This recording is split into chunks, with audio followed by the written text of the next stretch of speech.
Hey guys, welcome to Whiskey and Literature. I'm your host, Captain Mike, and today we're talking about the Bourbon Trail. Kentucky, Louisville, Lexington, Bardstown, and everything in between, or most things. I just got back from my 4th trip to Kentucky in 12 months. I thought I'd share with you some things that I think are tips and tricks for when you go and do the Bourbon Trail. In the past, when I've done trips to Kentucky, afterwards I've done a bottle haul, trip report, tips and tricks all in one big video. This year I think I'm going to separate my bottle haul from the tips and tricks video. So in the description below, you'll find the link to the bottle haul from this video. Feel free to go and check that out. I'll also be sipping on one of the bottles that I got last time I was in Kentucky, the Little Book Chapter 8 from Jim Beam. I've also done a full review of that. I'll link that as well below. At the end of this video, I will name my bottom 3 least favorite distillery tours that I've done, including as well my top 3 tours. Okay guys, on to the tips and tricks. First question you have to ask yourself before you go to Kentucky, or if you're thinking about it, is should you go to Kentucky? And it's a binary choice. It's yes or no. All you have to do is ask yourself, are you a Mormon? If you're not a Mormon, then you should go to Kentucky.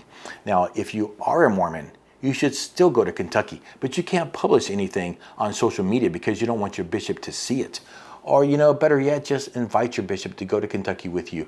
You may be surprised. Okay, now that we've decided that you should go to Kentucky, what type of trip should you do? Are you going to go do tours and tastings primarily? Or do you want to go get a bunch of bottles? Or are you somewhere in between? Now, I've been to Kentucky quite a few times, and I still enjoy going and doing tours and tastings, but I'm definitely looking to pick up some bottles. Now, you have to ask yourself, who are you going with? Are you going with your wife? Are you going with some buddies? Or are you going by yourself? Now, this could dictate the type of trip that you do. Now, I've never done the guided trip thing in Kentucky, but I've heard good things about it, and I can see the advantages of doing a guided tour type Bourbon Trail trip. Certainly, if you have a large party, I think it would be great, right? Are you doing a bachelor party? Are you doing a divorce party? Whatever. The nice thing about doing the van thing is you're not worried about your inebriation level. Sometimes, it's actually, if you're just doing tours and tastings at distilleries, I think it's fairly difficult to become inebriated. They just don't give you a lot of whiskey to taste. But oftentimes when I go there, I like to have the distilleries make me a nice cocktail. Or perhaps during the tour, I came across a bottle that I didn't know that I needed, and I think I want it. So I'll go to the bar at the distillery afterwards, and I'll have them pour me a neat pour of what bottle I think I want to give it a go again to see, do I actually want to pony up for that bottle? So if you're going to be in this situation where you think you're in a group and you're going to be drinking quite a bit, I can see doing a tour thing. And if not, this is just kind of a personal thing. You can give it a go or not. I bought this a couple of years ago. Mrs. Captain and I went and did some wine tastings. And so I'm not going to name the brand or anything, but you can get yourself on your favorite online retailer for under $100 a nice portable breathalyzer. Now, this isn't really a crutch or isn't an excuse to allow you to drink and just saying, I don't condone in any way drinking and driving, but that's a nice tool that you can use while you're out and about in this situation if you're driving yourself to gauge should I drive or not. Even better yet, if you're in a group of guys, then you just, at each distillery, you pick a guy, or maybe per day, one person who's a designated driver and only going to have a very small amount to drink. Because definitely you don't want to go to Kentucky and ruin that trip. You need to keep yourself, those around you, and everyone safe. So I do think the guided tour things could be really nice. And especially since you have a guide who's with you, who probably knows more about the distilleries and the local history and that sort of thing. I know when we did the wine tour, it was really cool. Like, our guide knew a bunch of stuff, and really it was a much more colorful trip because he filled in all this knowledge that we wouldn't have known about just local stuff. Okay, let's talk about the distilleries. So distillery tours, they're fun. But after you've done a few of them, you pretty much know, at least on a surface level, how whiskey is made. But I still like to go do them because you go to these distilleries and it's like they really push what makes them unique, what makes their brand something that you should support. So I do recommend that you go and do tours. So far I've done distillery tours and tastings in Kentucky at 15 different distilleries. Some of them I've done even twice. From the distillery's perspective, the real reason that they do the tours is to get you to buy bottles and merchandise. But I still think beyond that, their history behind the distilleries, and whiskey and spirits are a big part of American history as well. So I do think it's pretty interesting. And I'll even say, like, to get your wife, or maybe not your best bourbon buddy to go with you, distilleries recognize now that they are tourist destinations, and they've really stepped up their game. Between the grounds, they look really nice at a lot of places. They're very organized, at least most of them. So they're worth going just to go to the distilleries. Now, the most important thing is once you know your dates, then book your tours. Don't wait, book and book now. The tours, they do sell out, especially at certain times of the year. So get your dates and then get your tours. Now, most distilleries, they only book their tours out in 90 days. So if you're going at a hot time of the year, like a busy time of the year, and you're going to a distillery that is highly coveted, then just set an alarm on your phone on that date to go off, to wake up at 6 a.m. to book your tour at whatever place that you want to go. Also, if you find you're having trouble booking distilleries the dates that you want to go, do a bit of research. Perhaps there's something going on in the area that's causing a large number of people to be there. Maybe there's a horse race. Maybe Keeneland is happening.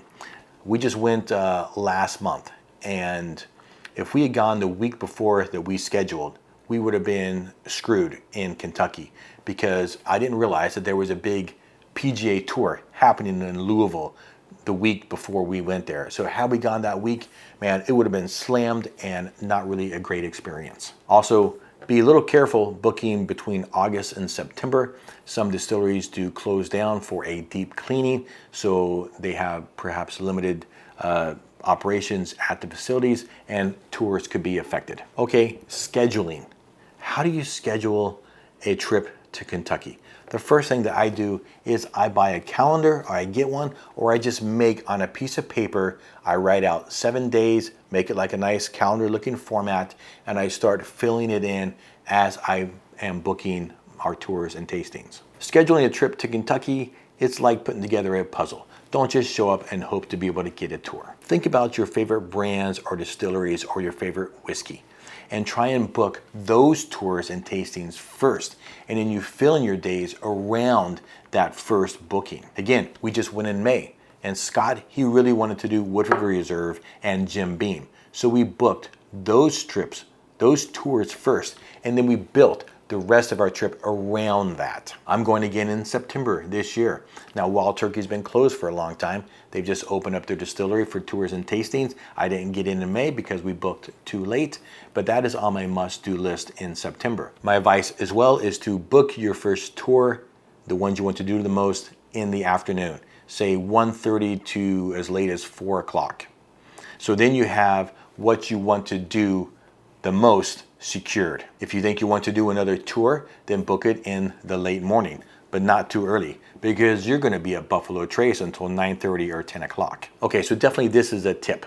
Just get up first thing in the morning, get yourself to Buffalo Trace and get your allocated bottle.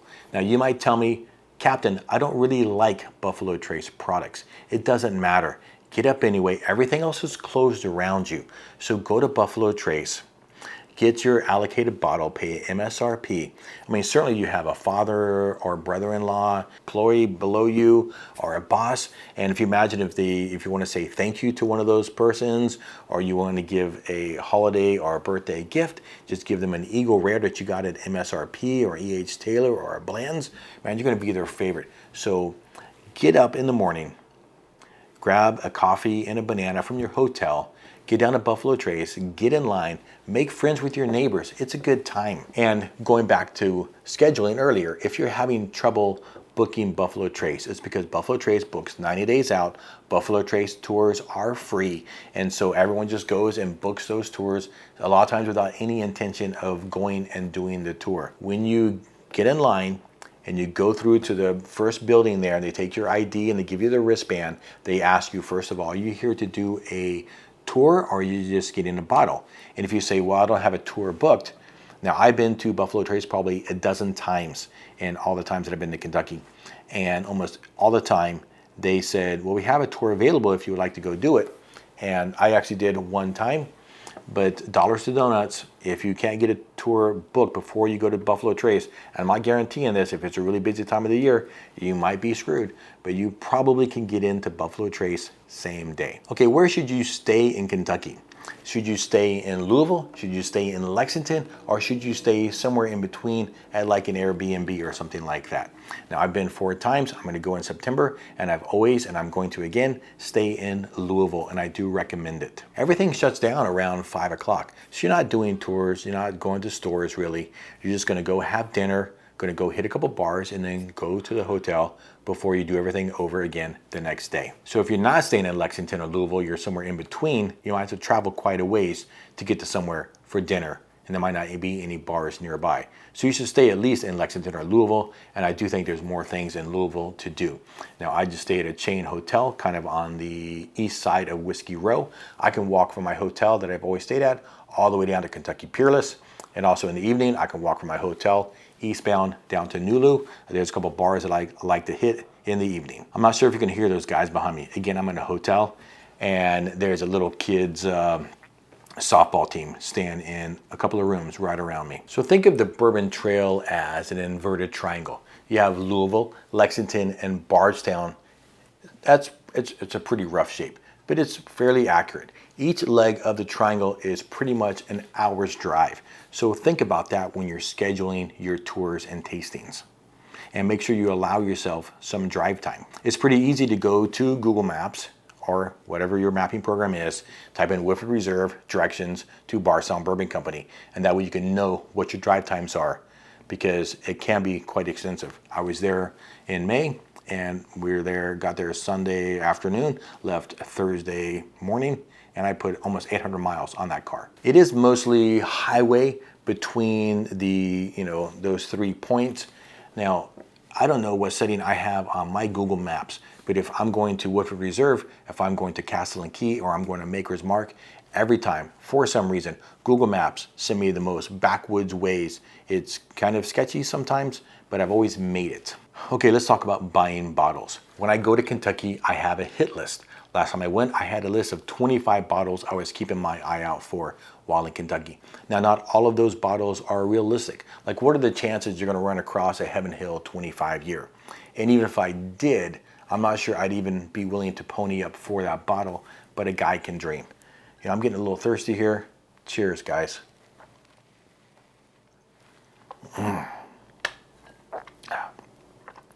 That's actually a pretty great whiskey.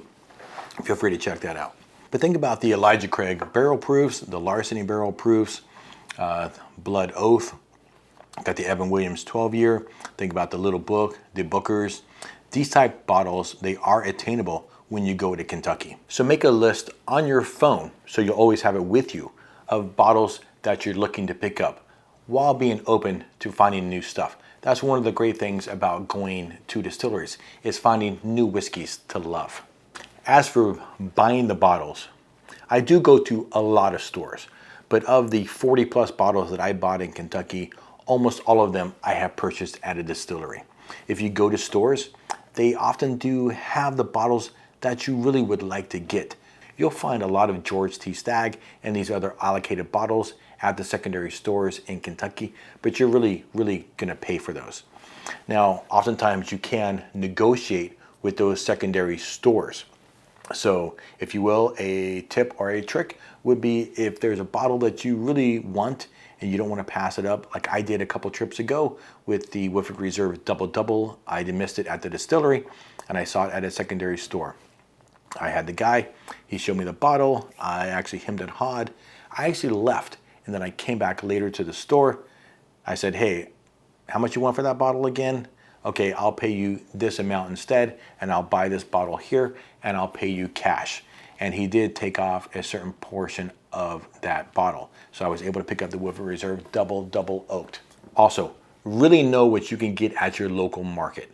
I've done this a couple of times and it's super frustrating. When you buy a bottle of whiskey, you take the trouble to buy it, transport it from Kentucky to your home, and then the very next week you walk into your local liquor store or Total Wine and you see it sitting there on the shelf. At the very least, have Total Wine or some other website, with your zip code in there so it knows which store you're looking at. And when you're at some store or distillery in Kentucky, you just look in your local store and see, can you pick it up? Because you might be surprised. Also, if you're flying, I do buy these sleeves, and I don't have any with me. I'll see if I can put a picture up on here. I buy these sleeves off in an internet retailer. You can get them at your local big liquor stores as well. And it's nice. It's a bubble wrap sleeve. It just slides right over the bottle. And then there's a plastic sleeve that goes over it, and it velcros and tightens up at the bottom. That way, if the bottle breaks in transport, hopefully it contains the liquid and it doesn't get all over your bag. First time I went to Kentucky, I didn't have any of those, or I didn't take enough.